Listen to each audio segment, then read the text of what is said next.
Mr. Chairman, thank you very much for the hearing. When you first noticed the hearing, I'm going, wait a minute, I've been here, I've done this, when did it? About 2005, we did a series of a national meeting on natural disaster insurance. Included among the three things that we looked at in 2005 rather, was, let's see, hurricane up the East Coast, that would be Sandy, earthquakes at the New Madrid Fault, but that hasn't happened, thankfully, and terrorism, a dirty bomb at the port of Long Beach. So there's a study out there. I really wanted to get it in time for this, but I wasn't able to gather it. In any case, this is a subject that we need to pay attention to, and I thank you for holding the hearing. The threat of nuclear or radiological dirty bomb arriving at a U.S. port is sobering. It certainly was in 2005 when we did that national review of disaster insurance.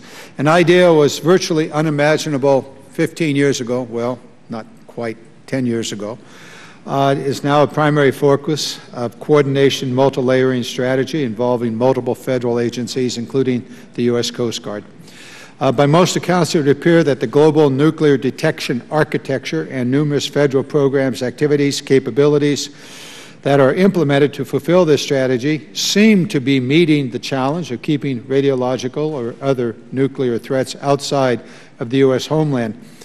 This is something we ought to be grateful for, and I certainly appreciate that because of the effort made by thousands of federal employees every day to protect us.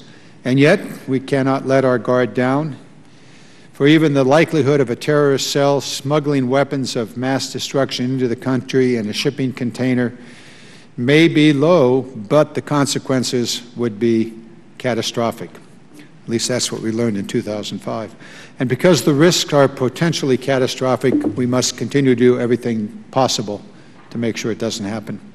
Among the questions we're going to be asking, or at least I will be asking, I'm sure you will also, Mr. Chairman and members, are we adequately testing and validating our technologies and procedures and training to make sure that they remain relevant given the current and emerging threats and circumstances? Second, in the event of a detonation of a dirty bomb at a U.S. port, are we making sure today that we will have in place the technology's capabilities to quickly and effectively respond to the cleanup and recovery of such an attack? I know on the insurance side the answer in 2005 was no, and today I'm sure it's also no.